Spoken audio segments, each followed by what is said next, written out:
Hey, good evening. If you are within the East African region, like the rest of us, it's Monday again. Time for Q&A. Q&A about life, God, faith, religion, prophecy, science, philosophy, you name it. We try and do, or should I say, we try and attempt questions about each of those fields. Not because we are experts, but we just give our thoughts. And then, of course, you can continue reading and researching more. We are not the final authorities on any of these matters. We just give our opinion. So if you're listening to this and you're interested, you can join us every Monday on Zoom, 8 p.m. East African time. Or if you're listening to the recording and you have a question, you can WhatsApp the person who sent you this audio. 1,000 change. They send a question to us. Peter, you have background noise. I don't know why. And yet I want to give you a chance to ask a question. Okay, so today we have, of course, we have some questions in our question bank, but we also have a new one from Peter, the usual suspect. So, Peter, please go ahead. Thank you. Thank you very much. Do you hear me? Loud and clear. My question, probably it has been handled here, but I don't know. I don't know even how I can re-ask it or, or ask it again. I don't know. But guys, I'm troubled. I'm troubled on how best one can live with a woman. How best, because I don't want to live alone. No. And I don't think living alone is a solution. I think living with another human being, in fact, of a woman, is, yes, it is good. It is not just good, it is natural. It's not just natural, it is creational. Those are claims, which can be disputed, by the way. But I'm wondering, how should I live with a woman? Now, somebody would say I'm insensitive, I'm gender insensitive, but I'm not a homosexual. So I cannot say, oh, with a man. So how can I live with a woman? And when I'm living with her, and I realize there are certain things that are changing, and not changing for the good, what should I do if I think I should continue living with her? Thank you. That's an interesting question. Actually, from our question bank, Isaiah, if you're there, question number 3, I think, is relatable.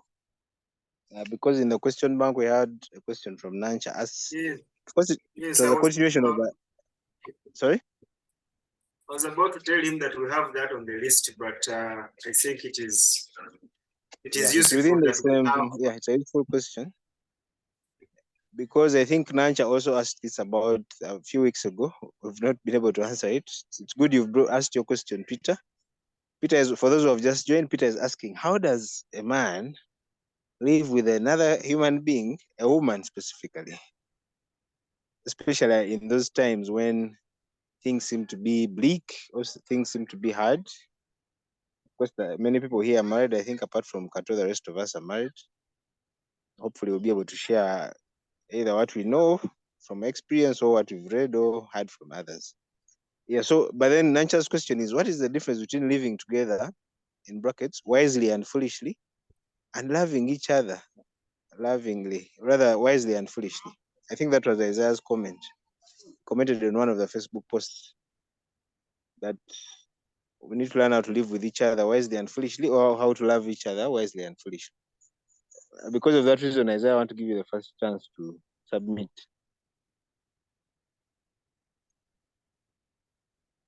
On this issue.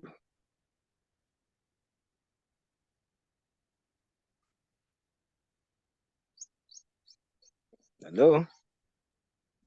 Yes. Did you call Hey, and call it? yes, I called you, sir. You go first. Yeah, you called me. But I'm sorry. I'm sorry. I was absent-minded. I have here an army that is playing games outside. So you'll bear with the Sorry, background. sorry. Now we are going to Brenda will allow we merge the two questions, but I guess Brenda's question had a context, and when she's here, Yes, she will share that context, and then after maybe we can have an extension of her question. But for now, I would like to ask her that we merge the two questions with that of Peter.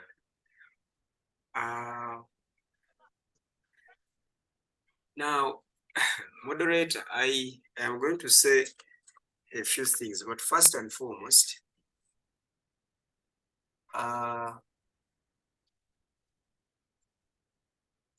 not everyone who is made to live with another person. Thank you. Now that at least someone has understood it. following keenly. Yes. Yes, it is very important for us to first of all establish that, because it is like we have turned marriage or relationship between a man and a woman that materializes into permanently staying together as a standard of living. But I would like to take this opportunity to inform all the listeners that not everyone, okay, was and is made to live with either a man or a woman. So I wanted to first of all establish that. Okay? Therefore, it shouldn't be an achievement in life if you live with a man or a woman. Yeah, exactly. So we shouldn't make it the goal of life that if I am not living with someone or iTiS, therefore I am half a Christian or I am half a human being. No, you are a complete human being who cannot live with another human being in an intimate relationship kind of setting.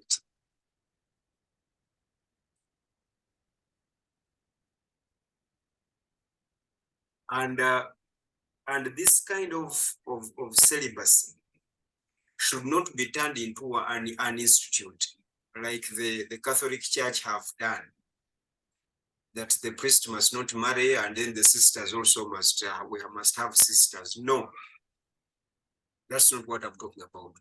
I am talking about particular individuals who cannot manage.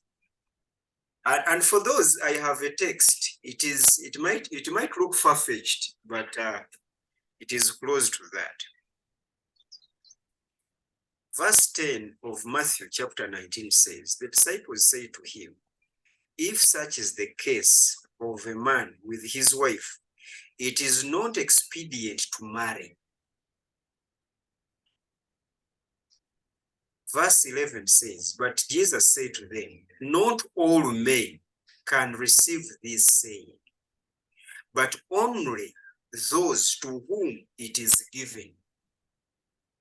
Did you hear that verse? Because it seems like I only have you in attendance, the rest are on radio. If you don't have background noise, switch on your mics, guys and girls. Because we are going to trod on a three-phase now.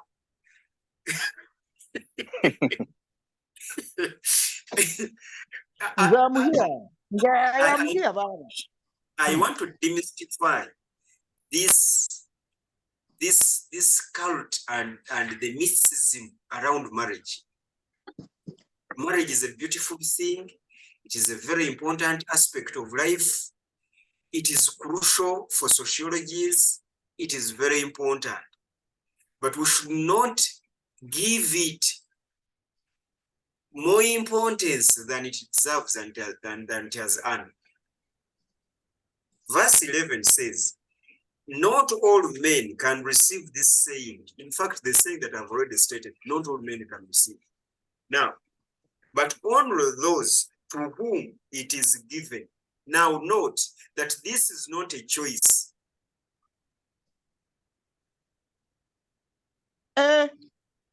For the first time, the Jesus or the God who created choosing beings Yes.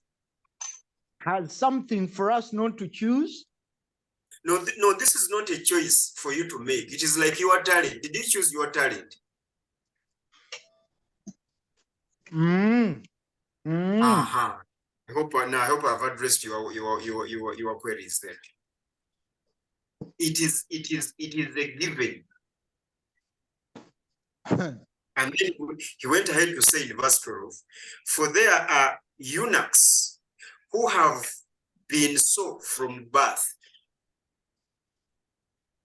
and there are eunuchs who have been made eunuchs by men,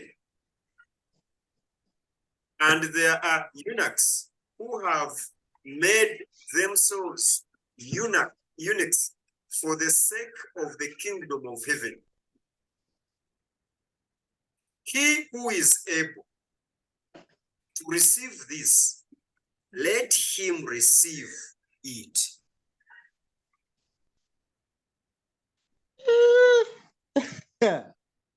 But now,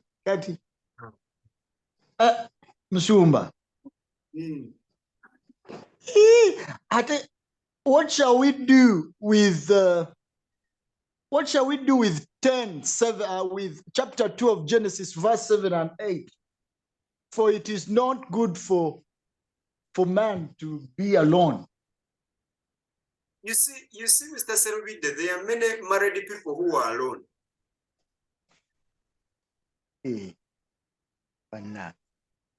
Now, can I continue with Matthew? Continue. Continue. Continue.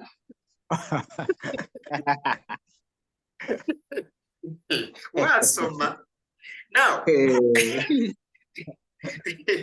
now, ladies and gentlemen, it is very important for us to look at these units beyond the perspective of health disasters, psychological issues, and then we look at these three eunuchs, these three sets of eunuchs, in the context of the ability to live with another person. Because I can assure you, my involvement into marriage, I have just come to realize that some people do not know and will not know how to live with another person.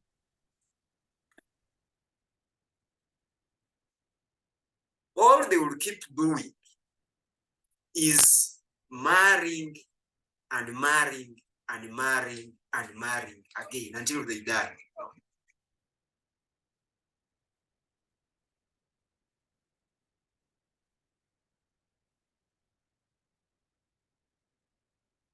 So this thing is very important, ladies and gentlemen.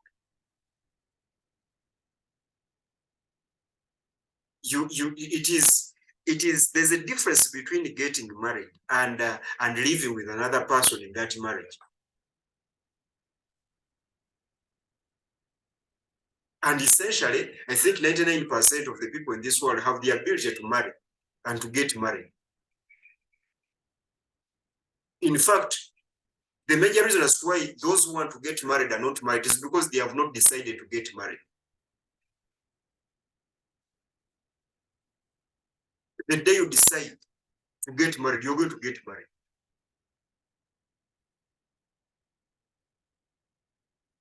The big question, however, is after you've gotten married, can you live with that person that you have married? Do you have the ability to live with that person in a marital setting?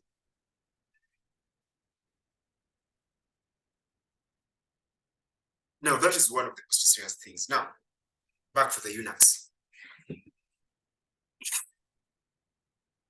You must find out the first principle in philosophy is know thyself.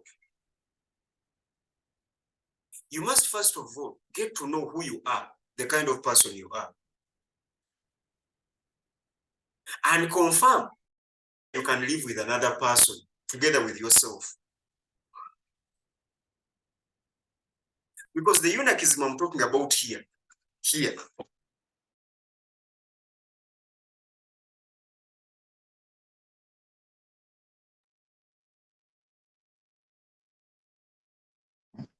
Hey, you have muted yourself.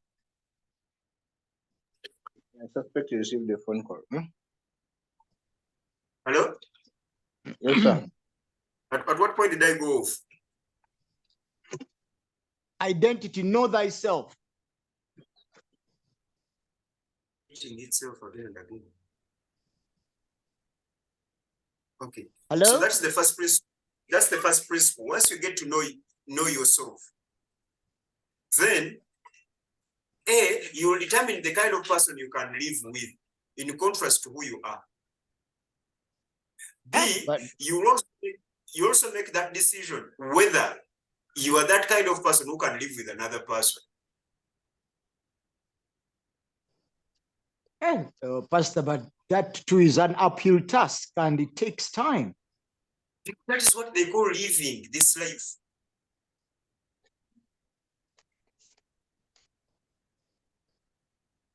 That is what life is about.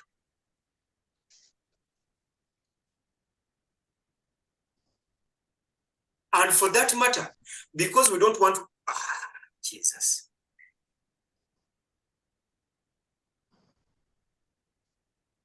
You are saying that is an uphill task, right? It's an uphill task and it takes time. Yes, but you see, that is what life is about.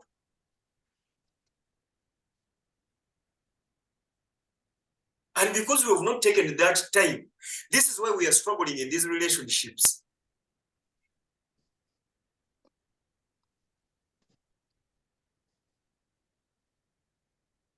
Because the major problem, Mr. Serubide, is that we make our decisions to get married based on the functionality of our genitals.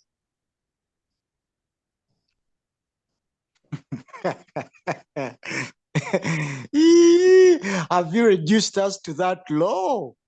No, I have not reduced you because that's who we are. We are physical human beings. Hey. That's who we are. Anyone who has hands and they have functional hands and functional genitals gets married. And in fact, that is all you need to get married. Then later, after you've gotten married, you realize that you need more than the functional hands and functional genitals to sustain a marriage.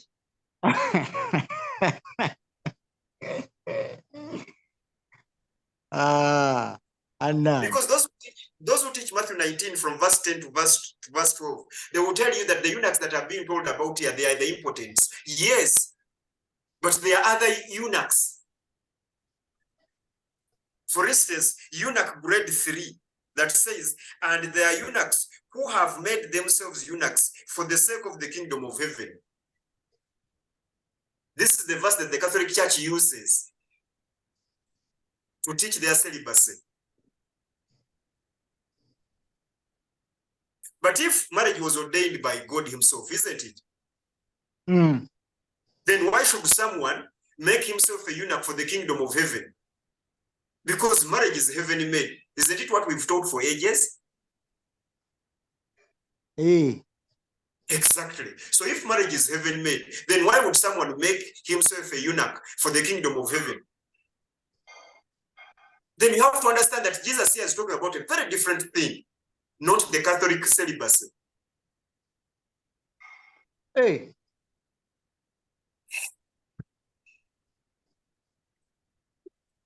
He's talking about a very different thing. He's talking about someone who has investigated themselves and found out what they can and what they can't.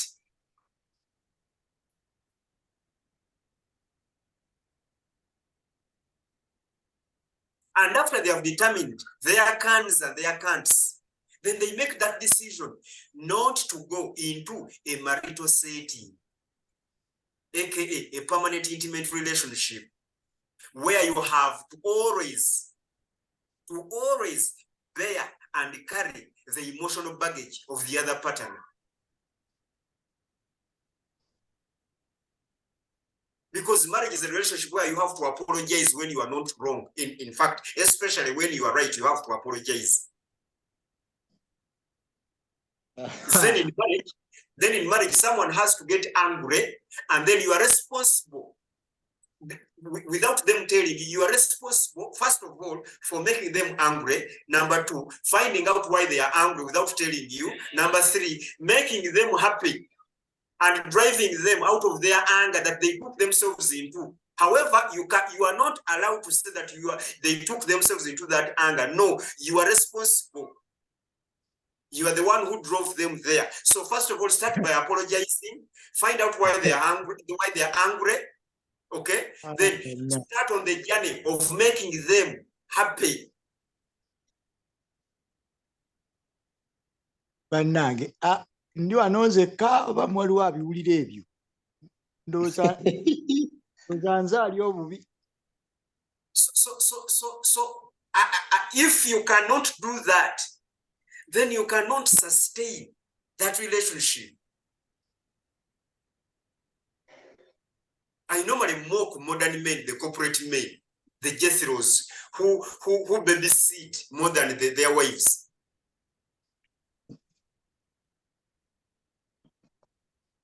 We are disciples of our wives.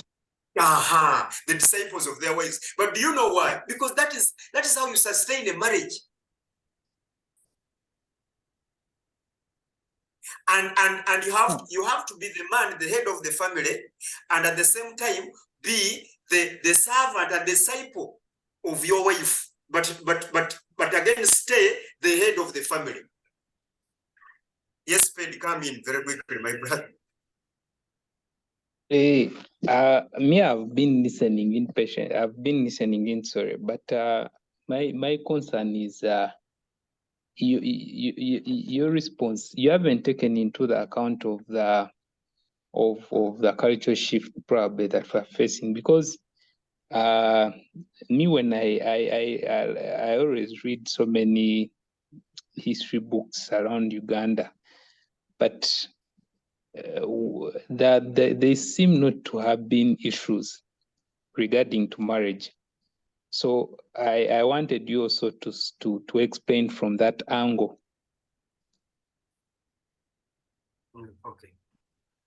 Okay. Because traditionally it seems that the problems that we're facing now were not the problems that were there in the old days. So right now, if I to explain, of course, now you're quoting the Bible, which is a different culture. So don't we need now to explain from our culture? Maybe the problem is with us not just looking outside from the Jewish culture. Okay, thank you, Pete. I have actually not even shared the Jewish culture here. I have just shared concepts from this book known as the Bible, because personally I have the ability to tell the Jewish culture in a text and what is not Jewish culture in a text. So I have not referenced to that. A. B, you mentioned of the culture shift, but we are still dealing with the question, is everyone made for marriage? And I find your question actually another interesting one. Yeah, it seems okay from what I've read. I haven't seen. It seems that that every man was supposed to get married at least and every man, it seems, got married. I So I hope don't, you're not referring. Benson, I You're don't not think referring to that. Okay, Peter, you go. no, may Benson repeat, please? I don't think I've followed you well.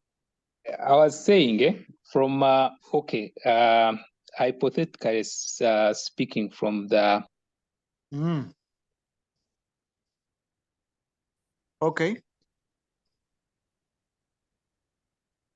But go on, please. His network No, is bad. Sorry, Yes, someone had called me. I was saying, it seems that from like when you read history, most especially like now, let me just say categorical Ugandan history. Hypothetically, it seems that every man married.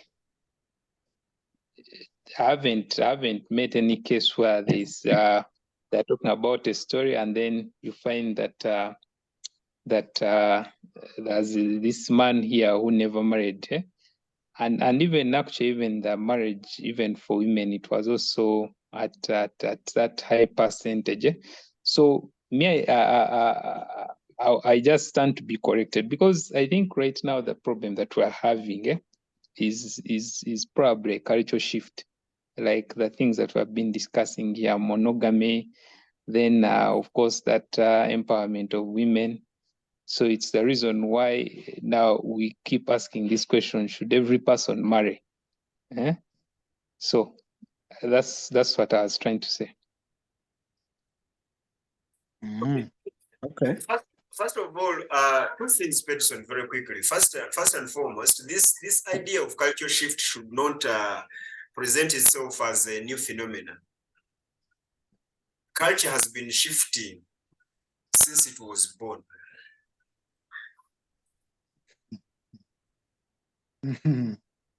That is number one. So if you do some study on culture, then you will find that culture shift is not a new phenomenon, because many people and many writers who write about culture shift, they want to tell you that this is a new era. This is something that has never happened before. Therefore, it is the culture shift, and therefore values it is no. What we call culture is a perpetual shift. So culture has been shifting. That is number one. Number two, Peterson, when you're reading history, and we will look for a history professor here to actually help us. When you read history, that's why we have history, historiography, and the other, there's also an aspect, number three. When you're reading history, you have to understand the plot of history. So it is not proper for you to say that historically everyone was married. It is not. No, history records events.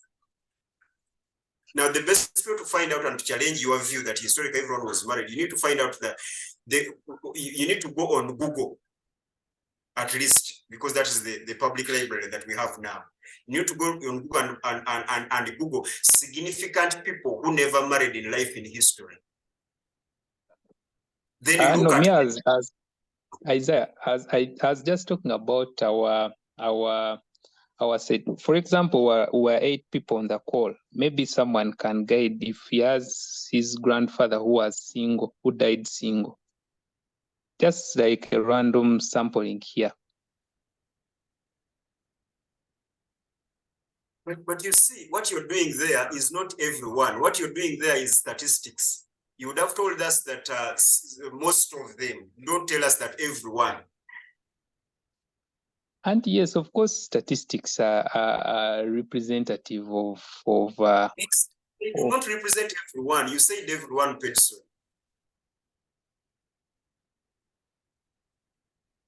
Another thing. Hello? Yeah, can I come in? Hello? Another thing. Yes. Thank you. Peter? Yes, I think Pastor White's line of argument is on should, not on did. He's attacking the question should. So we do not mind if all A to Z could have married, but should A to Z get married? That is what I think- Peterson addresses and says that because everyone historically married, therefore should everyone. That is his implication. I just want to tell Peterson Yes. that I have two of my brothers. Two of them are not married. One of them is older than me. The other is an age mate. They are not married, and I think they will never marry. Tom, we asked about grandfathers. I just wanted to bring closer. People who are like in their 90s, 100 years.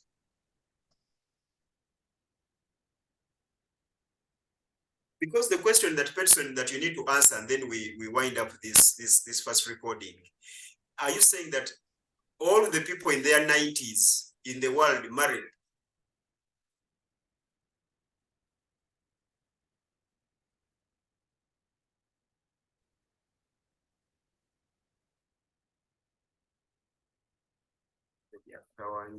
No?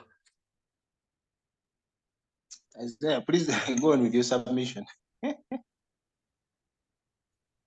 Go on with your submission. The phone keeps ringing. So okay. Anyway, bottom line, what we were saying is that not everyone is cut for marriage. I was at the point where I was sharing that if you do not have those shock absorbers to bear the emotional baggage of the other person, then somehow, somewhere, you are not cut for marriage. Number one. Number two, if your intention to get married, okay, is to enjoy your way and have your way in a marriage, then I can assure you, marriage is going to frustrate you.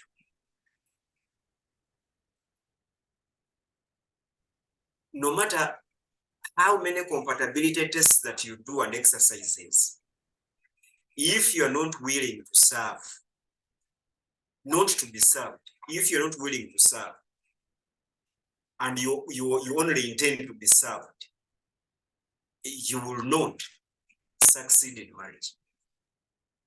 Now, picking up the Peterson's confusion, let us go back in history and find out how marriage worked. In history, marriage worked because one party was born to serve the other party, strictly and also, no questions. And that party was the woman. So the success that Peterson is fronting here, that marriage was successful, therefore there's a culture shift. No, culture shifts have been here. If you're a student of culture, that you understand. But the principle was every woman and every girl was born to serve a man. You raise children, you take care of the home, you respect and obey, not submit, you obey your husband. So the man's ego was served, okay? And women were protected by stronger men. This is why for some men to get women, they fought battles to prove their strength.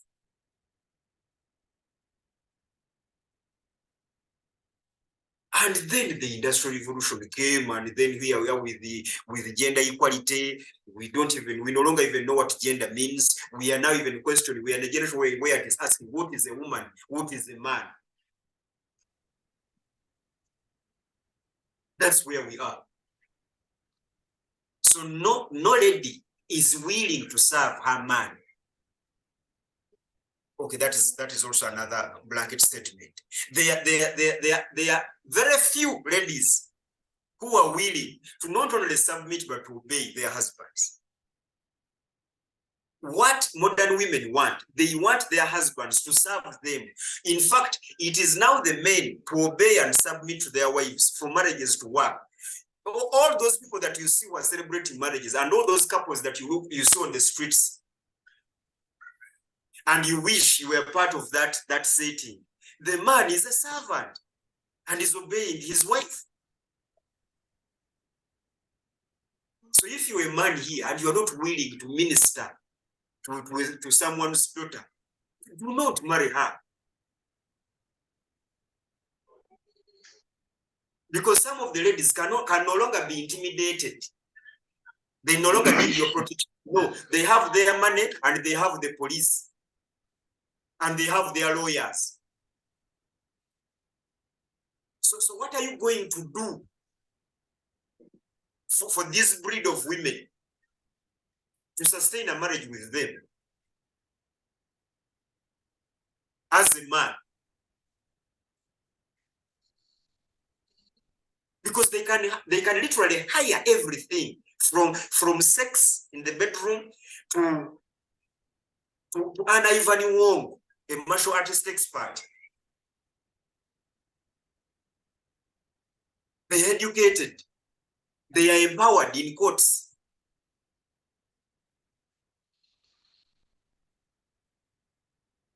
So if you marry such, how are you going to sustain that marriage?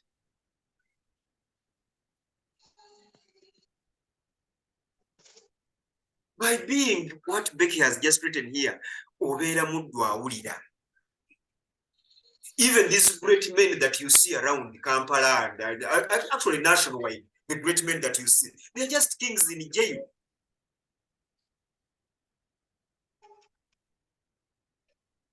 They're kings in jail. There's a certain Thursday that I told you here that one of the major problems of Uganda here is that is due to a particular marriage setting. The man gives orders and the wife also gives orders. The man has a camp and the wife also has a camp.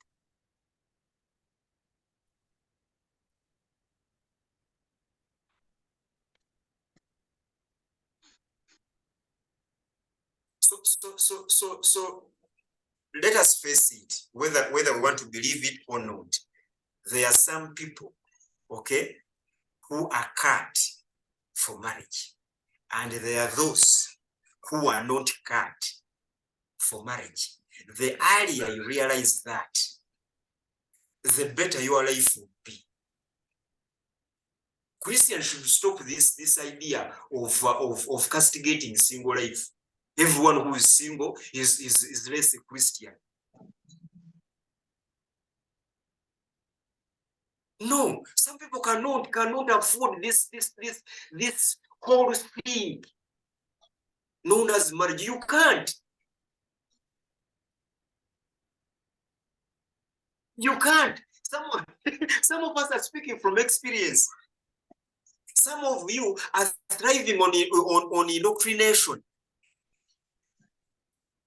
That's why your marriages are thriving. And in fact, you should avoid information.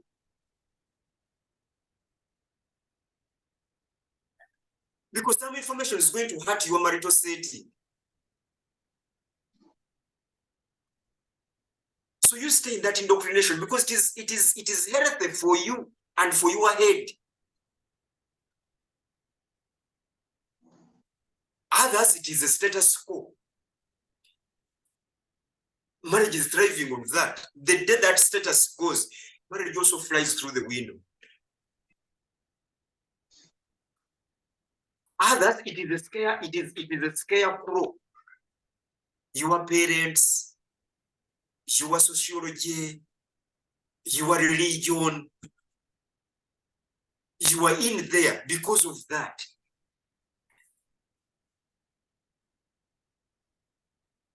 Others, you hear people say, my children.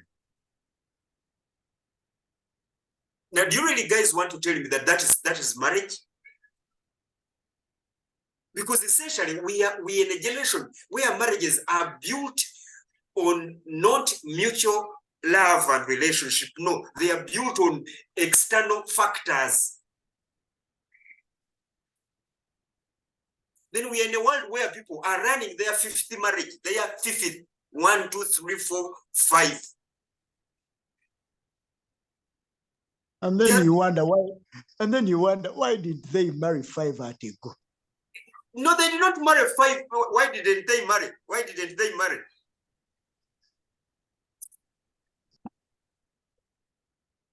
I missed your comment. The idea is that they tried the first one, it failed. They tried the second one, it failed. And they have reasons for each and every marriage that fails. But I can tell some of those people, they are just not cut for that thing. But because of the social pressure.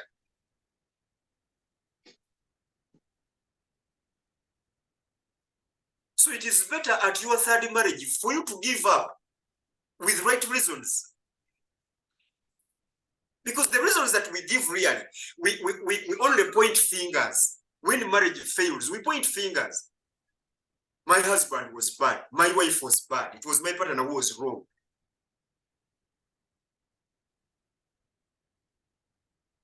But are those the actual reasons? Because the very reasons that you are giving why you divorced, some other couple has the very reasons and they are still together. So can we set that as a divorce reason? So gentlemen, my first point that I wanted to make is this: not everyone is cut for this arrangement.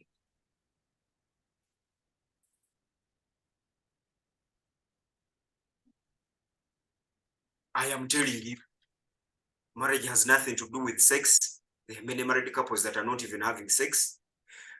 Of course, sex is part of marriage, but it is not built on that.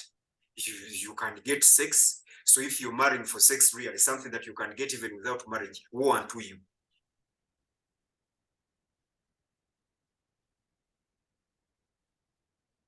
Marriage has nothing to do with your salvation. Those are eternal destinies. We are not saved by marriage. So if you're marrying to go to heaven, woe unto you. Your parents and your sociology only contribute the food they are going to eat at the wedding party. They do not have any other contribution in your staying together as married people. So if you're married because of your society and your sociology and because of your culture, woe unto you. It is high time that we reviewed our reasons of getting married. And we reconstruct this thing. Those who are going to celebrate anniversaries, these are the things that you should be reviewing. And those who are going to make these decisions to get into marriage. Because you see, the gown has become another goal for every lady.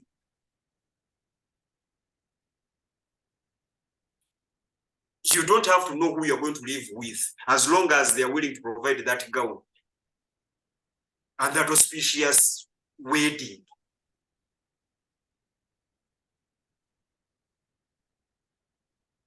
But the question is, are you cut for marriage? Oyagala omusajja naye okakasa osobola oli marriage material. Oyagala omukazi okakasa oli husband material. And we should stop taking offense from this truth. Si buli musajja nti asobola okubeera omwami bannange. Si buli mukazi nti asobola okubeera omukyala w'omuntu. Bino ebintu binene, bino ebintu bya buddu. Byakutoba na muntu. Obeera nga Yesu, nga bw'olaba Yesu mu Passion Week ng'alwana n'omusalaba, mu bufumbo bw'otyo bw'obeera. Abakubira obufumbo mu marriage bagamba essanyu lyokka, ogenda kubeera mu ssanyu, ogenda kubeera mu ssanyu, mubuuze ffe abafumbo. Mubuuze obufumbo bwogeze mazima, muli mu ssanyu jjereere.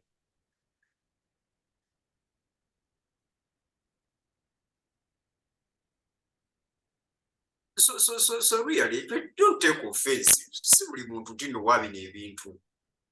Ekyo nze modota kye nayagadde okusooka okutangaaza. Then ekibuuzo kiri ekyatusooka okwanulira aspect zaaki endala. Because some of the reasons ezitutawanya mu bufumbo, Mr. Moderator, abamu ku ffe tuli basiripa seero, abalala tuli bagundi omusirikale w'amagye amalala bamuyita batya mu gundi mu magye g'eggwanga eddala. Gwange ddala. Kwagamba omusirikale w'e Kenya ne bamusanga mu magye g'e Uganda. Abamol. Kati abamu ku ffe mu bufumbo tuli moolo. Kati bano ba Bob buli kaseera beera bagamba ffe tuli mu ssanyu mu ggye. Yingira omala okubira Bob akugamba nti tuli mu ssanyu. Omukubireko kasimu. Batandika okuyita mu semina. Batandika okuwa enkola y'obufumbo. Naye nga ddala waliyo enkola y'obufumbo. Otandika okusoma obutabo bu New York bestseller, 5 ways to make your wife happy. 16 ways to make sure he doesn't cheat.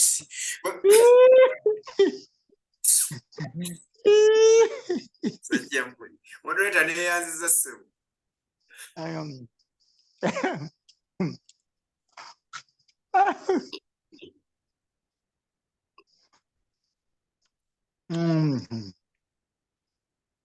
Ye tebayemyulize wakoze atya simanyi. Moderator. So to me Mr. Serubidde, nga tonna complaining ku bufumbo mbu how do I live with a man, how do I live with a woman, okay? Nga tonna bakubuuza kibuuzo ekyo. Sooka obuuze I.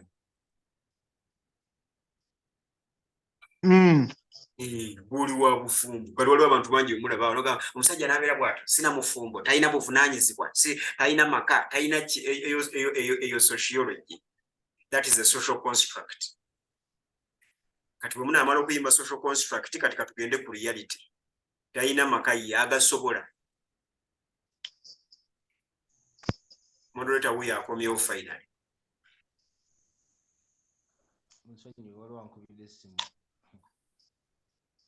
Apologies. Yeah, I know I got to submitting. I said what was the submission here? Nze lyali mbadde njimaze kuba point yange esooka yeeyo nga ngamba Peter nti before we say how do I live with so and so kuba ekyo kye tutandikirako okulowooza ekyo, but are you cut for this? Kye kibuuzo kyane kubanga waliwo abantu moderator boolaba nga they are cut for that thing, nga bwe ebintu by'otasobola kugumiikiriza ate ye abiwugira mu buwugizi.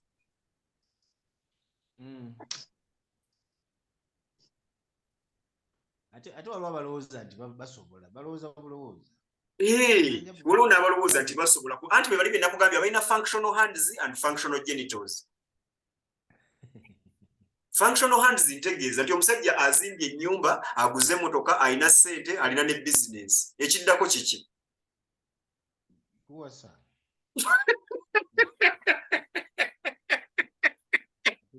Kati ezo ze functional hands. Kati abantu bangi bali bwe batyo. Abantu bangi kasala agayina ssente. Owasa omukazi osomulesa nga talina ssente ezirina kati mpase. Ye otyo. Kakati abalina ssente basobola obufumbo. Bonna. Ssente zisobola kukuumira mukazi atalina ssente. Kati jeti kuontegedde. Ekyo kiwuliriza. Zisobola kukuumira mukazi atalina ssente era essente zikukuumira omusajja atalina. Era bino ebintu by'enkira bino ebyekisiru bino njagala omusajja ng'alina ssente ezo abo babundabunda. Waliwo abakazi bangi n'abawala bangi ababundabunda. Abarefugi abo ababundabunda banoonya omusajja ng'alina emmotoka, omusajja ng'alina ssente ndyoke mufumbire. Abo ababundabunda babi nnyo kasita bamala okutereera baddayo ewaabwe. Kakati abavubuka bangi abasomesa abavubuka babagamba mukole ssente, abakazi baagala ssente. Omukazi ayagala ssente aba tayagala ggwe. Abataze kola maka taze kola bufumbo. Ayagala ssente era bw'anaazifuna ng'akola byabadde buli muntu alina ky'ayagala. Emmeme katala abaganda si bwe bagamba. Kati ndaba abantu ndaba abantu ng'omukazi amuleseewo yali tanjagala, yali ayagala ssente. Izite crime omuntu okwagala ssente. Yifite crime gwe bwali busiru bwo.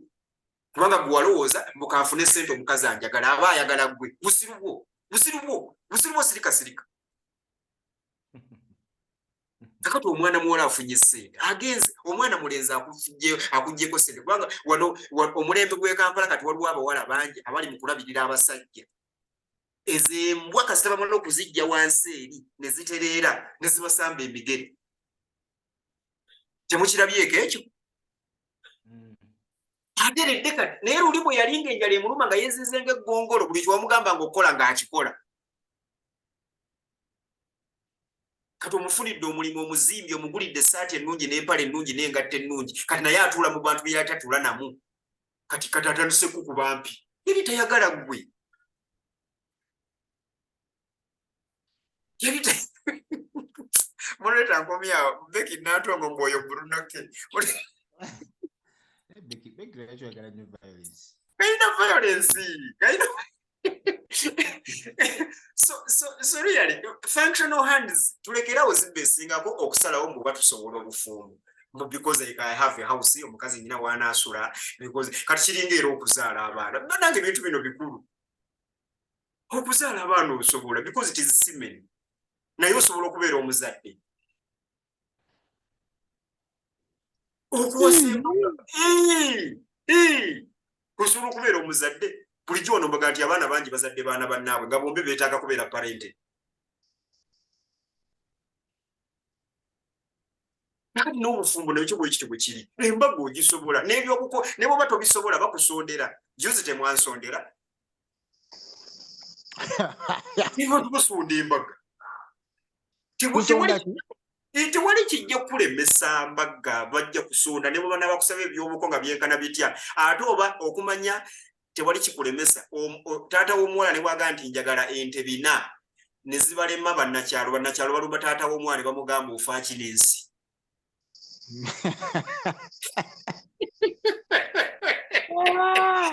Tewali kigenda kukulemesa kufuna musajja. Nabagambye nti abantu abali wano nga mwagala abasajja nga temubalina temunnaba kusalawo. The men they on the street speak one. Pick one. Becky. Iwe batalina byabuko bimusasulire ewamu. Si gwa soose. Ebibyo nabyo byangu nnyo nga bw'okiwulira. Ekikulu kiikino osobola obufumbo. Kandi kizibu okumanya nti obusobola okutuusa ng'otuuseeyo ssebo. Yensonga lwaki tuli wano. Abakigwamu edda n'abataano bakigwamu balina omukisa okutusinga. Yensonga lwaki tuli wano. It is not too late. It is only too late ng'ofudde. Kubanga ebintu ebyo bitwabula ne bakyala baffe oba ne basajja baffe mu bufumbo byetaaga kwogerako honestly. Problem yaffe we do not speak with honesty. Ate abantu tebaagala honesty. Buli weyogera honesty nga banyiiga nga batabuka. Ate certain point olina okubuuza mukazi wo nebbaawo oba ekintu kikyakola oba tekikyakola. Yakiraba atya okusinga okumukuba ennyondo oba okumuwa obutwa.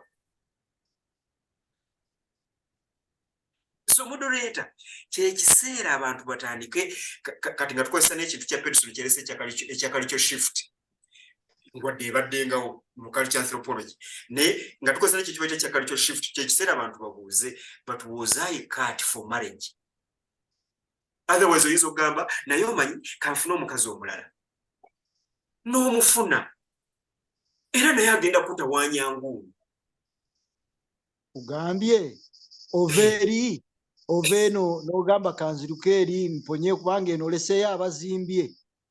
Ogenda otuuka eri ng'odduka kuzimba n'ogwa mu okuzimbagata ate.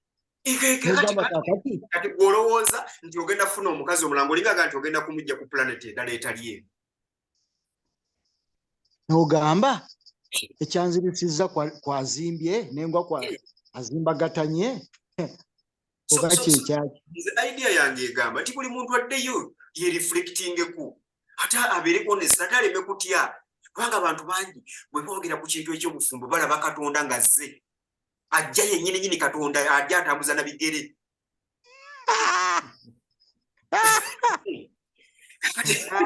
kati ajja akutte embooko ennene ng'ate bazadde be n'emikwano gye ne babboosi be ku mulimu nabo bazze naye. Nze mbadde nsaaga sinaba kwogerako ku bufumbo bannange, obufumbo bulungi ayamuhape. Kati obufumbo bungi you are forcing smiles naye temuli happy. You are acting. Mujja ku church and you are acting for the public. Beera mwesigwa okutuusa okufa. Kati ndowooza owulira ebintu ebyo bya society naye abantu basula bubi.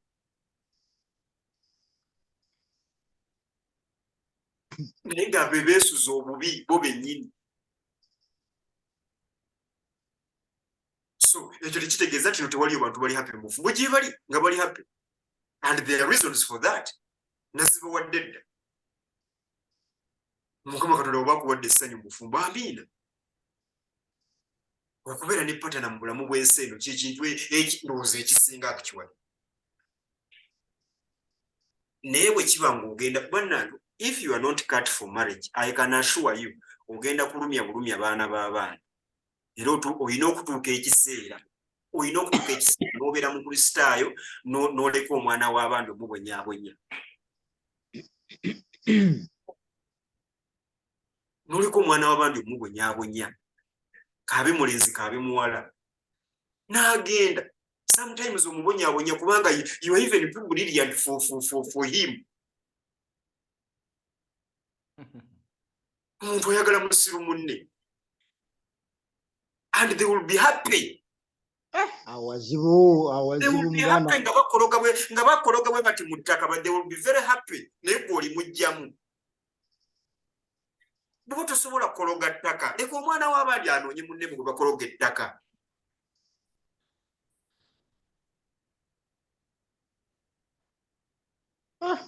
They will be happy. Gwe laba olugezigezi oluli wakati wa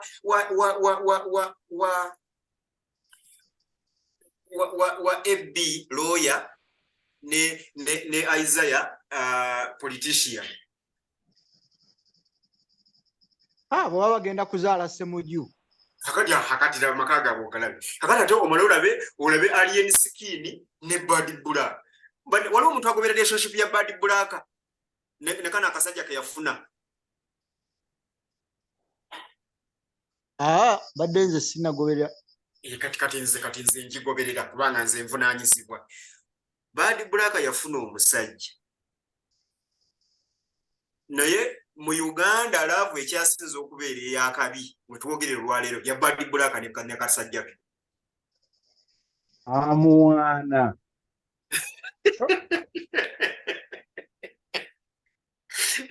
Kiraavu ekyasinze.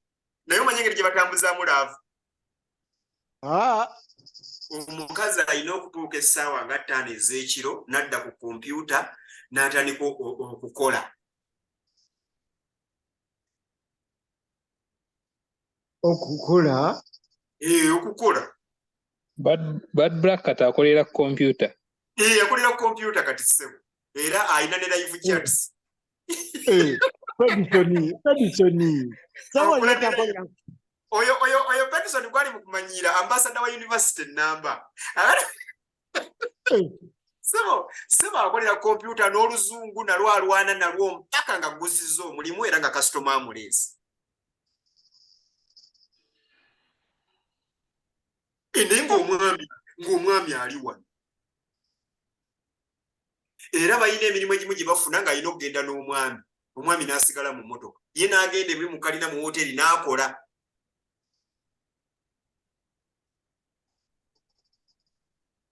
Kati mumanyi mugenda okuŋŋamba ebyo bya sitaani. Sitaani yennyini. Webale nnyo. Are they living together?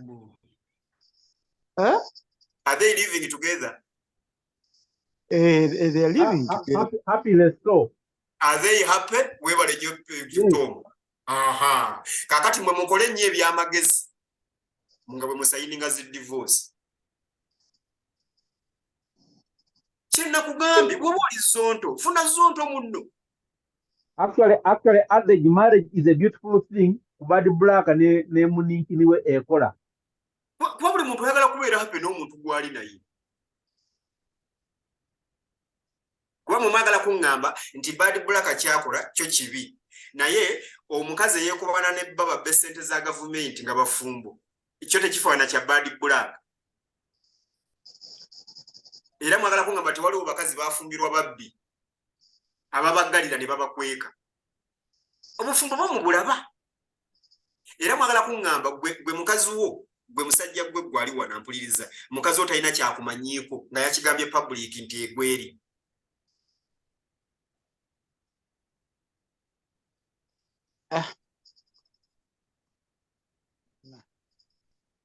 Moderator neyanziza. Abajoyininze late tubali tuddamu ekibuuzo, omuntu abeera atya mu bufumbo? Actually tutawuzza omusajja abeera atya n'omukazi mu bufumbo? We can't hear you. Yes, he's low. Someone called me every time that happens. Okay, let me leave and come back. Who can go next as I get off and come back?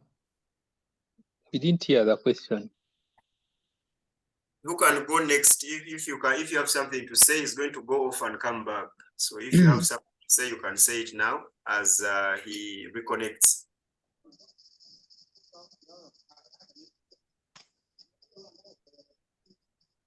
Hello? Is anyone saying something? Peter, your microphone is also not. Hey, Now you're back. and I was thinking about why you get out. Becky, while you are no. Moderator, you're welcome. I'm back. Mulungi Yeah. wali. Yeah, you Kyali are walina back. submission ku kibuuzo ekyo ekya marriage. Tugende ku kirala. Bayiza abantu batiisizza nnyo. Kati bali mu kwebuuza naye obufumbo obusobola. Basonyiwe. Kati omanyi moderator, nze siringa abafumbo abalala abalimbalimba abaana b'abandi mbu mujje ebintu birungi. Abafumbo Bob mulekeraawo ebintu ebyo mukola Bob. Simanyi Bob akyaliko bayagenze. Mulekeraawo bannange okugamba abantu bw'ebintu birungi. Abantu obufumbo bulinga bulamu bwonna. Jet wali ogezeko ku mulimu omupya n'obuuza abakozi banno the first day. Owulira ebintu ebakugamba. Abafumbo bebagamba abaana b'abannaabwe. Otuuka ku mulimu nga wakajja nga it's a good environment. You're going to enjoy. Otandika omulimu.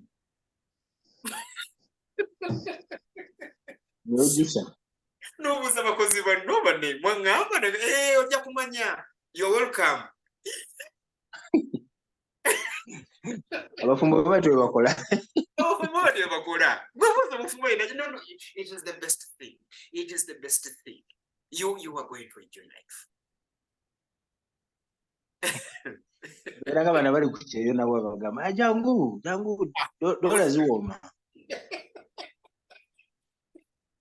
Ogendayo n'ogiwuliramu. Anyway, kale sinayo ekibuuzo ekirala ndowooza. Waliwo alina kyagamba. All of you guys are quiet. You scared Becky, Ebby, Kato, Mugoya, and Tina. Those are the singles. They were single muri bangi leero mwavudde. Ebby, Becky, Mugoya, Tina, Kato. Wamaze jala kugumya basingo. Mujje bibooke muddeyo bibooke naye nga binyuma. Bwe birema ng'omanya omulala. Tom Mwati bw'akigusiza. Yes, Pedro. I think the biggest problem that we are having right now is, of course, Isaiah has rejected it, but that problem of the culture is now moving, and we now need to either accept that things have changed, and we go with the new things, because right now what is disturbing us is the women are so empowered. We are no longer going to marry women that are going to respect and obey like how our grandmothers used to respect our grandfathers. But also at the same time, we have been given this thing, the whites have put the thing on us and religion that you have to stick with that woman, regardless of you, the thing not working or not. And remember, it has to even be one. You have to stick to one. So now we are struggling with those things. You have to marry one woman. You have to marry a woman who might not respect you. But we, Isaiah has been telling us about bad black who goes to work, and you have to wait for her in the car. Then at the same time, you cannot divorce, because you even fear that when you divorce, the little things that you have accumulated are going to go. Even the sociology will not accept you to divorce. So that's why now we are in a proper fix. Until we get a work around that, then marriage is a real problem. But when you get a solution, then we'll now proceed and start marrying properly, 100%. Ben, Yes, Isaiah. before you go, I have a question for you. Now, since historically women served men, why don't you officially declare and advise all men to serve women? And then we sustain this thing called marriage. Because the problem with today's marriage, in your culture shift perspective, is that men are resistant. Why are men resistant? And maybe it will come, but it has to come. It's not something that is going to come. It has to be gradual. With time, maybe we'll reach there, and we'll have gotten a workaround about that. But for now, I want to add on to what Pedison said. I don't think there is going to be a time when, in my opinion, when things are going to be like you say, how your grandmothers and your mothers were in marriages. We are in an era of the fall of masculinity, and you men are in denial that you're no longer in charge. The sooner you accept, the better it will be for you. Because the old in the old times, marriage was based on provision and protection. Women do not need your provision, they do not need your protection. So you wake up. What do they need? Tewalina kye baagala nabagambye genda maaso Becky nabagambye wamma mwannyinaze wedda bali wano bawaka. And we are in an era oli kulimino wange we would say that women would need a man because they need children and probably someone to have sex with. Sex is cheap. There are hookups every now and then.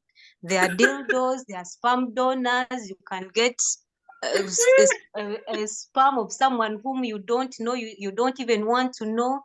You just want specific characteristics. So you can even buy. Exactly. So the importance that men attach to themselves is overrated. The one that has been told to them by their fathers, their great-grandfathers, no longer exists. And I don't think it is going to come, that era is not going to come back ever. So that is what I think. Yeah, for that same reason, Jethro started an organization of helping the boy child. Why? Because men are no more. Bananga basajja mbegayiridde mukakane mugende mufumbe. Mwaka yabewa musije kufumba. Let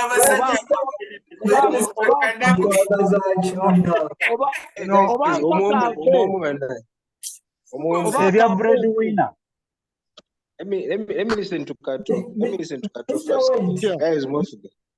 Mr. White, first of all, I want to appreciate the depth of your scrutiny. However, but your audio is not so clear. Kato, come near your microphone. Audio is not so clear. Come closer to your mic or something. Am I clear now? No, you're not. Now what can I do? Are you using a Bluetooth device or something? No, I'm on a computer.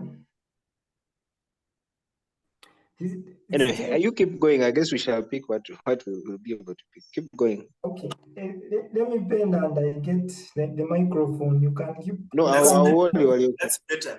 That's better. You continue.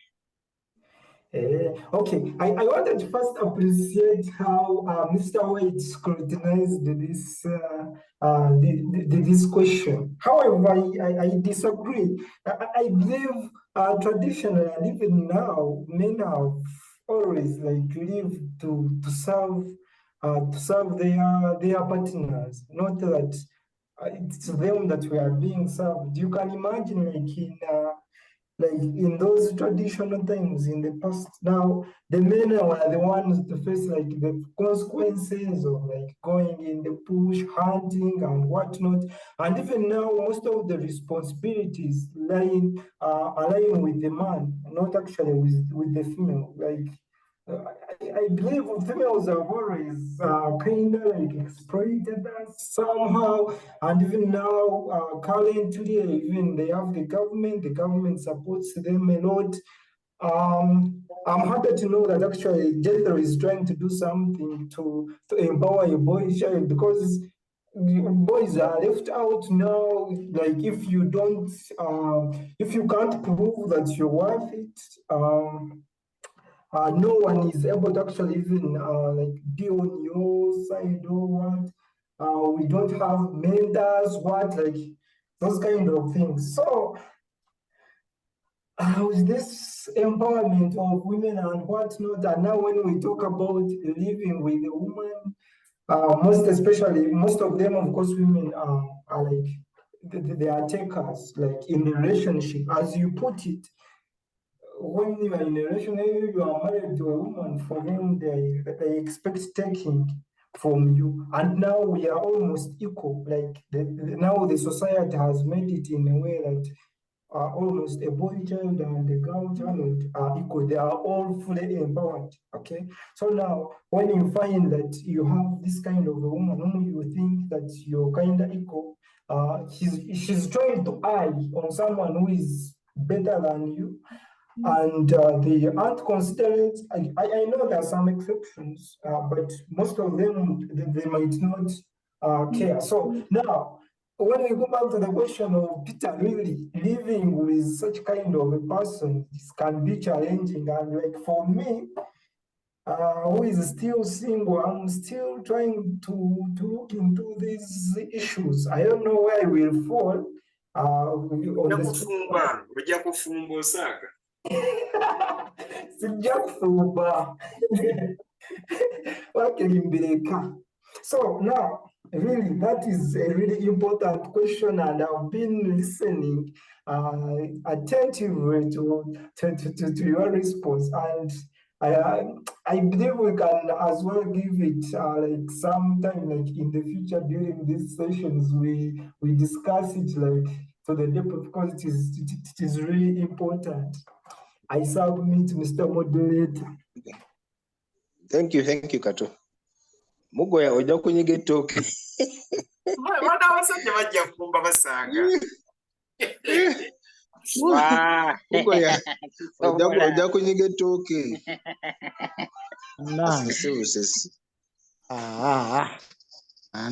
Anyway, I think in reality, I think there's no turning back, honestly. Musije tulimu. Capitalism that's twale, you know. Moderator. Yes. Madam Becky, ayina ebintu byeyogedde ndi wano mbirowoozaako. Tugwa mu mmotoka Peter. Leero sitambudde, ntudde ntende, nja kutambula kiro. Leero ebyaleero mbivuddeko. So setuula wano nsooke mpulirize ensonga. Kubanga omwana amenya ebintu wano, kakati kambuuze, kakati ngasa ki? Ogasa. Ngamba mu kubeera n'omuntu ono. omukyalo oyo kati anti ogasa omukazi kye yali agasa ewa jjajjaawo. wangi Omukazi yali agasa ki mu bajjajjaabo?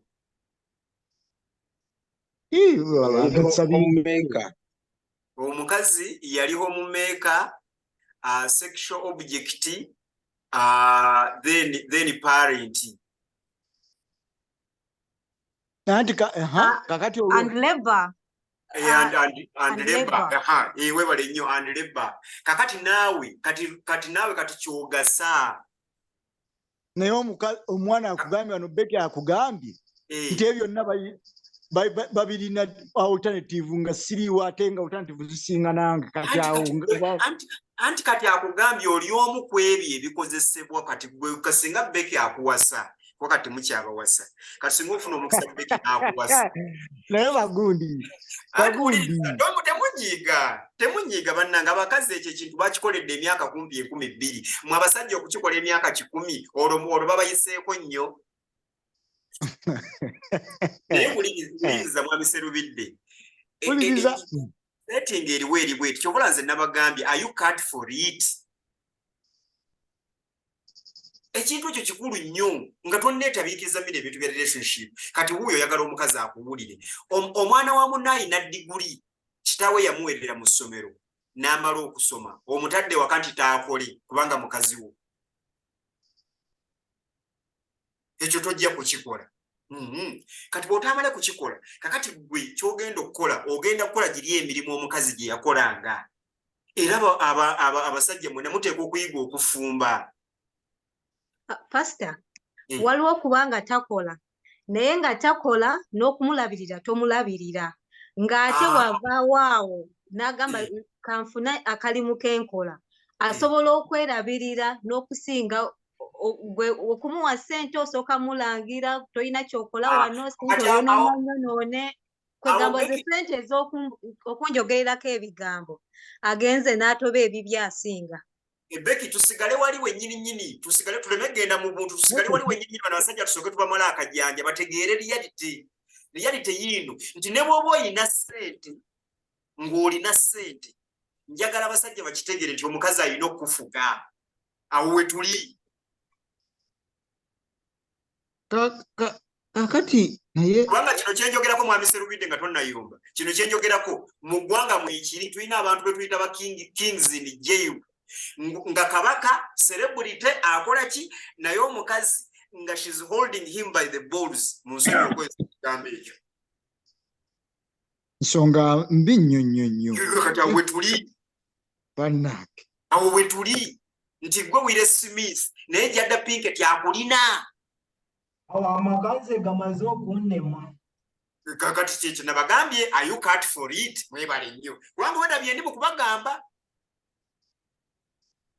abakazi kati webale nnyo ebbi abakazi kakati akakantu ka ssente nabagambye akakantu ka ssente mukakozesa kuba n'ababundabunda era njagala buli muntu yenna omuvuka ali eyeepika nkole ssente ebyo ssente zigenda kukola kuba n'abaana b'omukatanga abaakulira mu kivuli abanoonyaawo okubeera.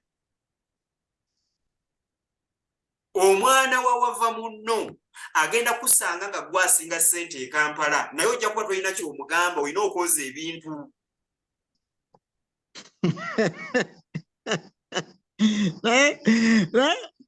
Isaaya wangi ssebo ngende nfe bubi annange sitegeera olina engeri ebintu gy'obikubawo anti nze ekinkyaya abantu kwogera mazima kubabulira reality.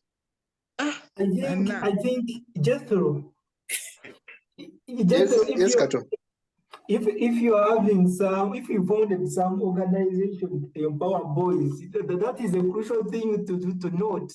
Now, these boys need to be taught how to do these things because most of us are naturally hardwired to see that as something that is abominable. Imagine. Anyway, I think anyway, I think it's important for every man. Yes, Tom. Nejjusiza mu mwaka gw'ekyenda 1997 96 actually omukazi yajja ng'ali loaded nankwana ng'alina sente singa ndi bino jjo ndoza nalibadde ndi mu nnyonyi kati mujjeeri asenga wafadda omanyi obusirusi bwaŋŋamba obusiru bwaŋŋamba mbu nze mukazi tankwana mukazi nagenda ne sente ng'omanyi mikwano gyange omukazi okubawa sente awo ng'abawa sente nnyingi kati egyo emyoyo gy'obwavu gikalondozi tugikutula mu kkanisa ojja kujja nkusabire wabawo ekintu ekikugoba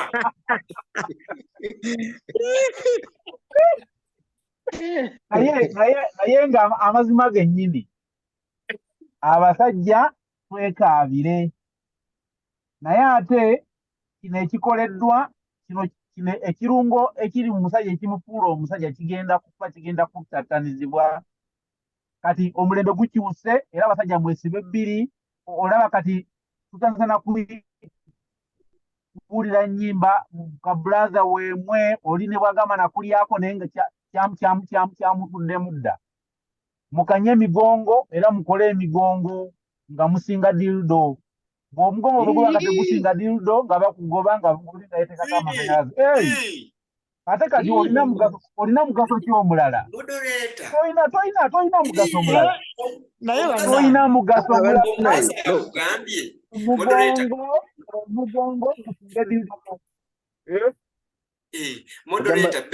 Men have nothing to offer kati. Anti Becky yakugambye nabadde nakibagambye dda naye lwakuba nze mwanfuula bruto nze temunzikiriza soft voice yazze n'abagamba nti twali tubaagalako provision na protection sisi twali tubaagalako kakati ababuuza kakati ekibuuzo ddala muwala ki eyeetaaga protection yo nze nabagambye dda nti bwe protection ayina Ivan Wong gwasasula protection teri physical yokka bana kiki ekirala kubanga abalenzi lindako abasajja abaliwo kaakati be basajja batatambuzangako ku bigere moderator ompulira batatambuzangako ku bigere talinyako wansi nzikanya naawe tatambuzangako ku bigere ekintu ekisitandikirwako ekitono tatambuzangako ku bigere bukyanga azaalibwa ayambala ngatto ne mu nnyumba ayambaliramu engatto number 1 number 2 tatya misota atya emiguwa egyekulula ng'emisota bibaana Jesiro bimukuzisa Jesiro ensenene bwe mugwa kuba emiranga alinga mukazi Jesiro mbuulira mutabani wange Shoni oba ye musajja ekikakyo mwibale nnyo kati abo be basajja kati mbuulira nti n'omuwala yeetaaga protection ya Shoni nga ne Shoni naye yeetaaga protection kuva butaali protected tanywako ku kyaya taliimu sukaali muve mu muzannyo bannange muve muzannyo era abalina abaana abalenzi mutegeke abaana bagende bafumbe nebamunayomba ate munaakola ki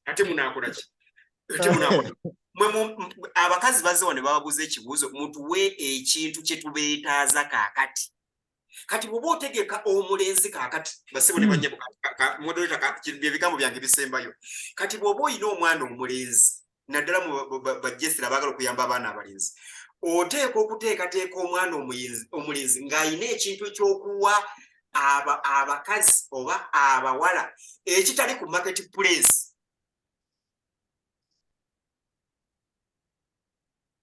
nga ku muddala tekiriiko nga ku muddala tekiriiko naye bwe munaategeka abaana abalenzi bwe mugende mukole nnyo ezo ssente ku muddala kweziri bwe munaategeka abaana abalenzi bwe mugende mufunye nnyo emigongo gw'obeere nga gwe muzinyi w'oku kyalo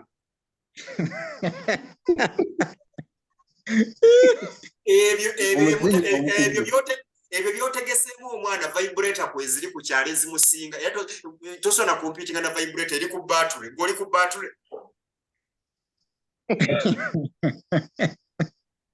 Sabali kumukama n'ayamba mukama n'ayamba akoma nga amasanyalazi gakyayaka kati muve mu bintu ebyo tuteekwa okutegeka abaana abalenzi in fact tuteekwa okwetegeka ng'abasajja tuteekwa okuddamu ekibuuzo we twogerera kaakati tugasa ki ng'abasajja nze kyekibuuzo kye njagala okubuuza abasajja kiki kye tugasa ne leadership gye twali tukofalinga nayo yennyini abakazi batandise okutukuba laba corporate bodies olaba abaana abakulembera ebitongole abaana abawala olabe report annual reports nga tukuŋŋaanye tuwa annual reports ez'okumulimu olabe administrator wa department gundi omukazi report gyaleese ne Ssaabasajja munnaffe naye gyaleese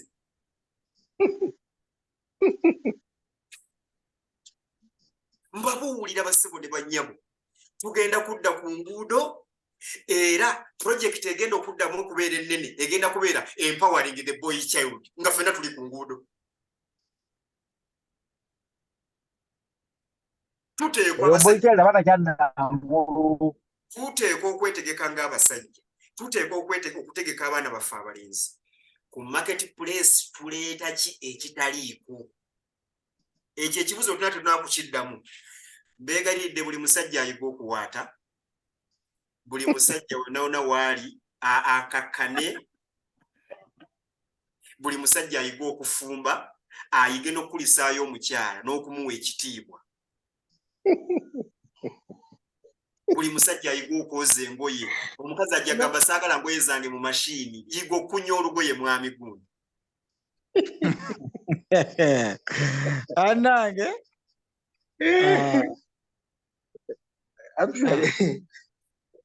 abasajja batera okubuuza abawala what do you bring to the table kakati abasajja namwe babuuza what do you bring to the table Peter ndowooza ekibuuzo kyo bakizeemu bulungi nja kwetegeka ofumbe kale Peter ali mu kuyomba wamma waliwo omuwala omukyala gwenkola naye wano aŋŋambye nti abakyala balina pinnya esooka protection eddako provision eddako penetration eddako presence naye kakati oba kati tusigazza piiki gye tugaba tewali ne presence ate presence yakinga omuntu alina smartphone ye naawe jo bwe twabadde mu fellowship nagambye nabadde nnyumiza omusuuma nti tulina ennaku zino abakyala abawala oba abakyala abakulu oba n'abawala nga babeera nambwa buno obubwa nga boogera mu luzungu boogera nazo mu luzungu baziyita amannya Isaiah ne bayita embwa endala Jethro nedda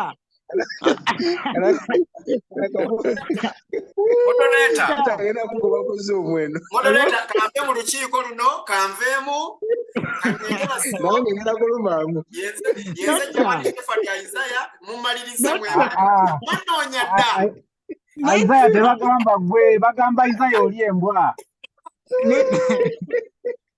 kakati kakati omusumba Isaiah n'atugamba nti bannange teri abantu tebabeera na mbwa abantu tebabeera na mbwa kati ndesasoose kukitegeererawo n'atugamba embwa zibeera na mbwa ekkapa n'ekkapa abantu n'abantu abantu tebabeera na mbwa kakati wayogedde kwa identity kisoboka okubanga ddala bw'oba otegedde nti waliwo embwa nga naawe olina okuba embwa nze kyemmaze ozuula kati obwe bufumbo moderator obwedda bwe mbagamba mu audio yange yasoose mu presentation yange yasoose kati okibayite obufumbo genda muyiga okulya amagumba kyabagambye. Ekibayita obufumbo oteeka okutegeera nti kakati ndi nambwa kantandika okweyigiriza okuboggola. Naye temuwasaba mulekerawo okuwasa bannammwe okubakyusa bwe temusobola kubaagala nga bwe bali mutwale eri. Naye ekifaananyi kyemusize nga kibi nnyo bannaye.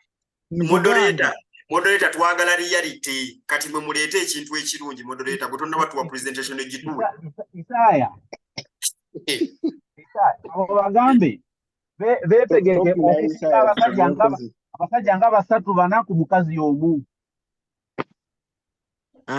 Naye nammwe ate nedda kati nedda bw'oba tosobola kwoza ngoye ng'omugongo gwo mulungi nga baleeta ayoza engoye era baba biyungo baba katula mu motoka babagamba nedda Peter vaayo eno wiiki yopiyo Peter vaayo.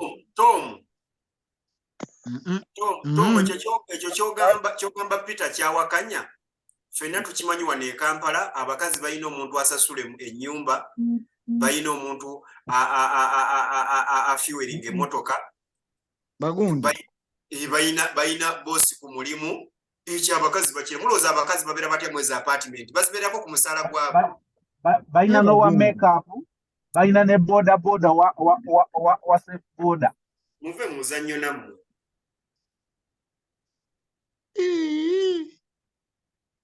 naye omanyi okuwaata so omanyi okuwaata kati gw'ojja kufumba moderator neyanziza. Sam Bahati, good to see you. Takako microphone yose bwegere. Must be your first time here. Sam? Yes, sebo banange manje bamumbulira bulungi mujja kunsonyiwa ndi ku luguudo. Okuwuliriza ebigambo ebirungi nesiimye okubeera wano for the first time.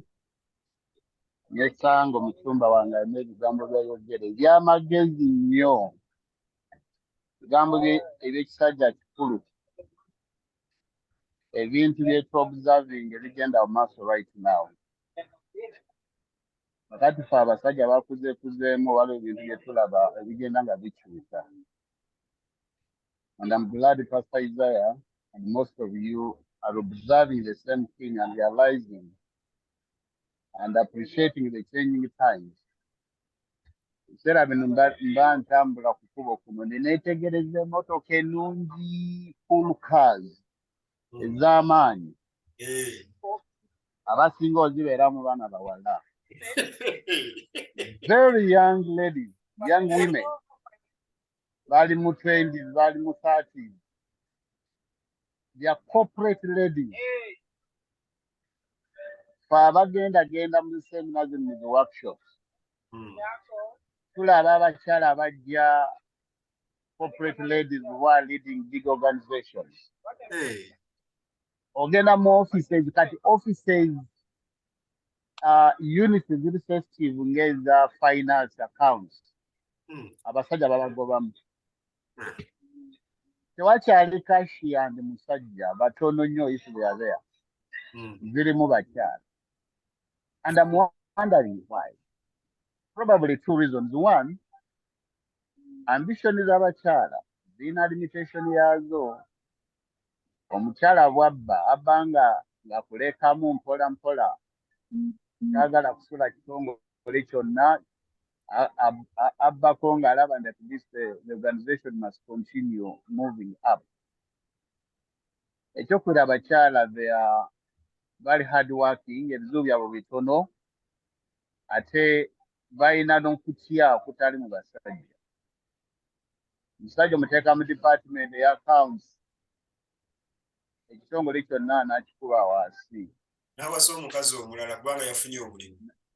Exactly, n'awasa omukazi omulala. Naye bano abakyala bo kyebakola kyebagenda okukola buli bwafuna ssente kati agala kumaintaininga amaka ge, agala n'okumaintaininga musajja we, naye omusajja n'okuba nga weebereramu. Omusumba kyabagambye ndi mustudyinge more skills z'okuwata talimba. Ate si mu bubi by the way. Time comes abasajja ne tugonda ne tukakana mu bulamu. Abakyala, they are good at surviving in small ways. Bakuba ne betugambye nti balina income z'amaanyi bali cooperative. But even ladies, those local ladies, you are mothers. Bamaama bamwe, basisters bamwe. Wano wende wano right now, ndaba waliwo omukyala atunda fruits abutalasala. Omukyala oyo abobserved hand ayina abaana abawerera. Kati baba wayinza okuba nga ali mu employment. Atambula akola buli bintu kimu akwana naye omulimu gugenda kugwawo. Omukyala ono still knows how to maintain her job and to maintain the family. Kati bw'ovuddeyo biri obiganye obadde otambula nga weetooloola ggwanga lyonna naye kati sente ziweddewo. You have to come back home and sit down n'okakana wansi. Abaami tutandike okuyiga how to adjust in life because things will never be the same. And it's common and it's reality. Ndi abasajja bwanga tukula amaanyi gatugwa naye abakyala basigala nga bali strong. Naye nga bamaintaininga status ey'empolampola gye baamanyiira obulamu okubutambuzaawo ne family ng'esigalawo naye gwe you cannot survive in the smallest means. Omukyala gyasurvivingiramu. Banange musonyiwe ndaba obudde bugenda naye nsanyuse nnyo okubeera wano okuwulira ebigambo by'amagezi. Mukama abawe omukisa mwongere okusomesa naye ebigambo bino yinza obitwala ng'ebyolubala nti Musumba ng'ayogera. This is the reality that we are going into. Things have changed and things are changing for real. Thank you so much. Thank you, Sam. Good to have you here. So we'll be every Monday and Thursday, 6 to 8 p.m. Link here, mutechupa.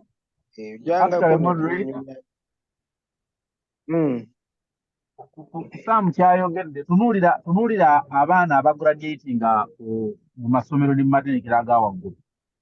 Abasinga bagamba maama wange ye hero wange, maama nkwebaza, singa si maama. Ekyo kitegeeza nti bataata balina awantu we babulidde.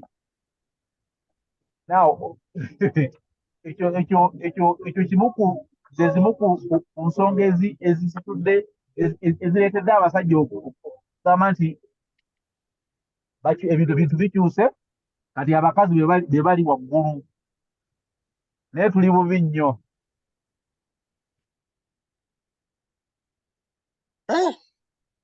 Abakulu musize ekifaananyi kya nnaku njereere. Naye amanyi tubali tukisenga nga tulina osiiga ekirungi. Tuzeemu amaanyi ssebo kasita oli musajja munnaffe.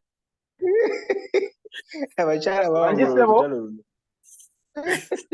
Jeti agenda kutusiigira ekifaananyi ekirala. Jeti genda mu maaso ssebo. Katumuwulirize.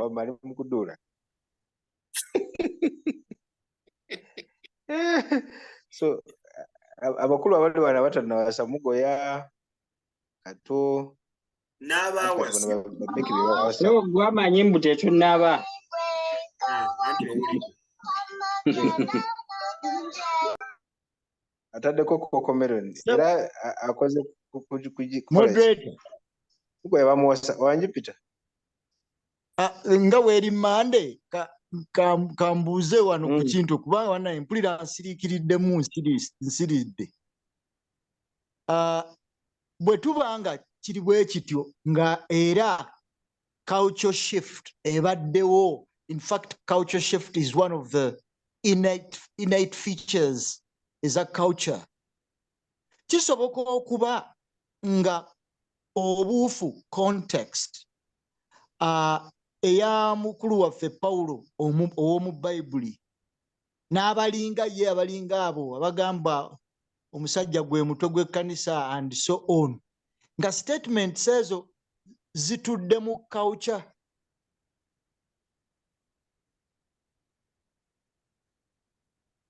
Nga tezitudde. Anti kaakati bassebo basebo ne banyaba abakkiriza ba Bayibuli. Ekyo tukyogedde emirundi gyonna mwami Serubidde. Twagamba nti the Bible is the revelation of God through the words and instruments of men. N'olwekyo statement ezo zitudde mu kalicha kubanga Bayibuli teringa Qur'ani nti no yagwa buggu yava mu ggulu n'egwa. Ekyo tukyogedde emirundi gyonna naye tujja kusigala nga tukyogera abantu bakitegeere.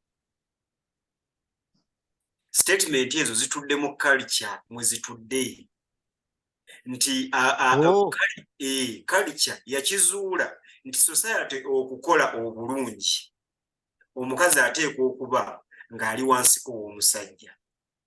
Kakati ate balina ne test of results. Wedda Pedison ze yeesibyeko Pedison wedda abagamba naye bannange edda obufumbo bwakolanga kati lwaki buganye ne mugaa nti Pedison bwakolanga lwa nsonga mu bufumbo mwalimu omusiru nga mulimu omugezi omu.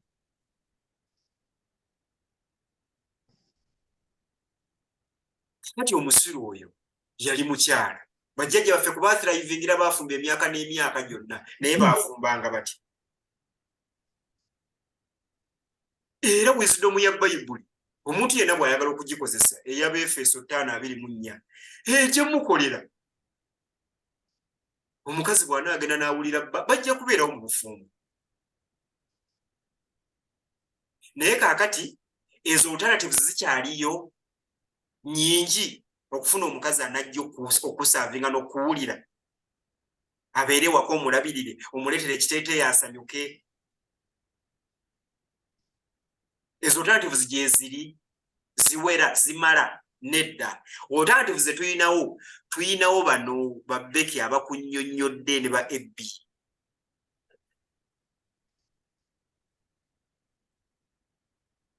Se tulinawo kati mulekeraawo ekyo okukishovinga down other people's throats. Wadde nze ndi musomesa wa Bayibuli saagala nnyo kupika nnyiriri mu mmiro gy'abantu lwa kifuba nga nange sizeetegereza nga tezirina applicable. Sirowooza nti exegesis nnungi n'hermeneutics nnungi eyo nedda mu butendeke bwange nedda. Njagala olunyiri tululeete tulutweke into perspective. Tubuuze ekibuuzo nti okyasobola ogamba ebbi nti nofukamira nga ye takyesaliddeewo. Amazima gagambe nti nedda otyo. Kaakati tetubuuze ekibuuzo kye nabuuzizza edda. Osobola okubeera naye nga tafukamira nga gwe omusajja Omuganda Serubidde yeddira engo wangi okola Ganda wange. Aha. Kakati bw'oba tosobola kubeera naye kati gwe weetaaga omusajja akuteekateeka akubuulire nti ebbi si wuwo.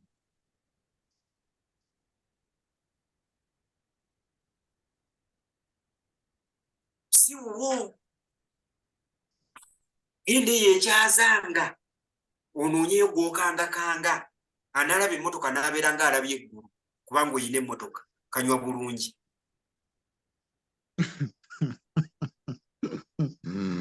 Naye togenda kumanyira ebbi nga naye avuga ne bwe muba mulwana mu ddiro mwekuba bisumuluzo bya mmotoka buli omu akkuba ebibye. Akubye engalo. Kaakati awo wetuli awo. Kakati ennyiriri ezo n'abasumba bazisomesa mu kkanisa bafeeyo nnyo kubanga mugundi mu homiletics actually mu hermeneutics na mu homiletics mwokka tulina ekyo kye tuyita contextualization.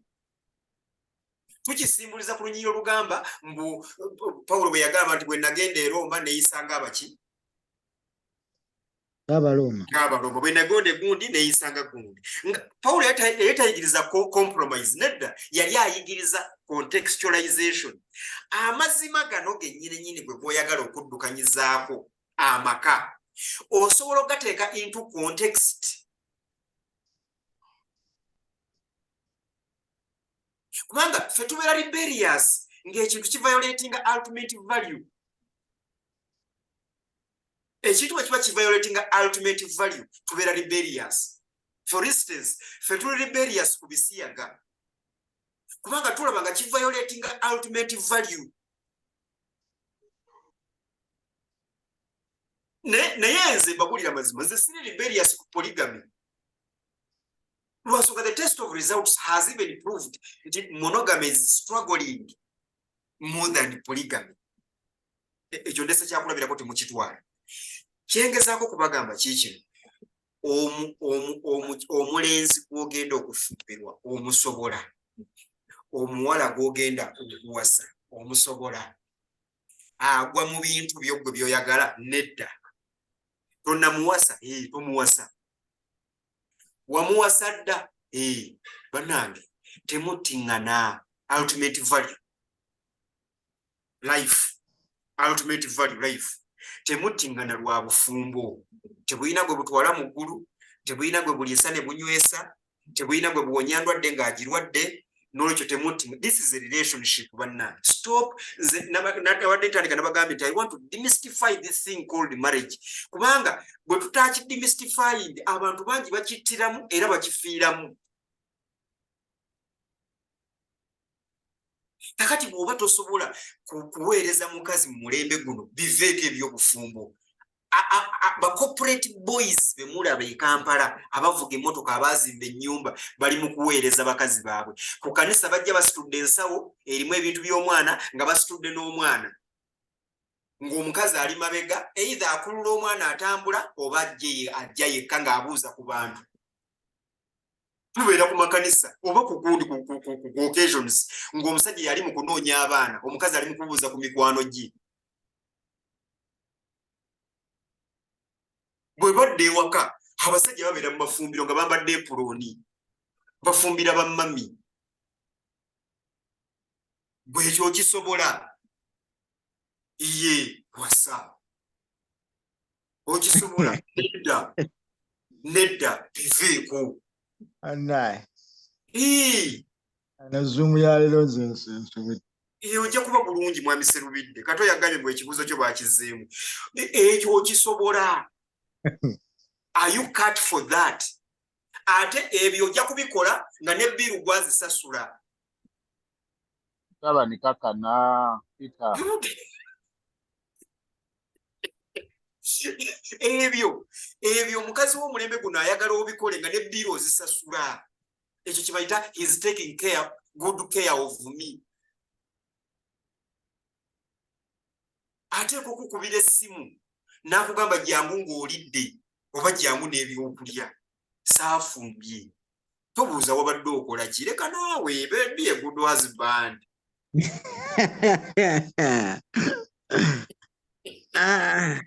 Moderator semugeyanziza mweraba.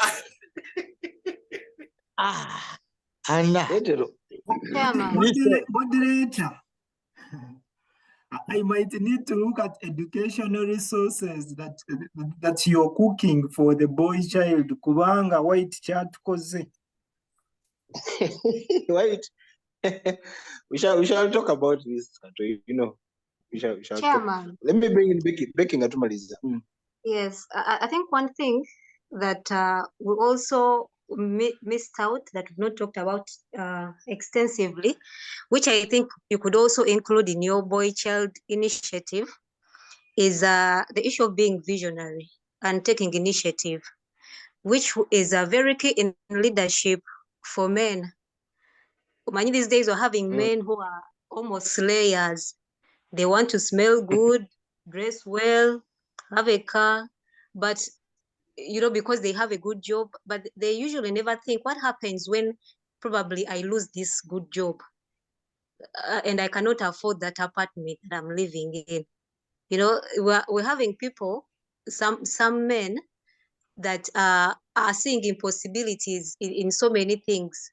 Banyoma, small, humble beginnings, let me say, and that is usually what, in my opinion, what informs leadership. It's apart from the provision protection, you have to be visionary. You have to take initiative. you don't let the woman think of everything, and never let ideas about that is too low, that is too small, I cannot do that. I think that is something also that we could think about, you as a boy child ambassador. naye lwaki moderator training aba boy child ebyo nga tulinawo Bad Black, tulinawo Zari, tulinawo Ebbi, tulinawo Becky abalina sente. Byakutawaanya naawe tetwagumye twakkiriza. basajja mwe bulijjo simanyi nti muli bagonvu nnyo bwe muti. Twagumye twakkiriza. Mwambale eno ne sikaati tumanye nti mwagumye bannaye. Anyway, tukome wano olwaleero. Thank you very much for joining. We do this every Monday and Thursday, 6 to 8 p.m. East African time. The link is the same, Techuka. So if you have the link, you can just always tune in and we discuss most of these issues. Monday is normally Q&A, and then Thursday we have the top stories of the week, making headlines around the world and of course locally here. So we'll see you again on Thursday. God bless you. See you. Bye. Nanange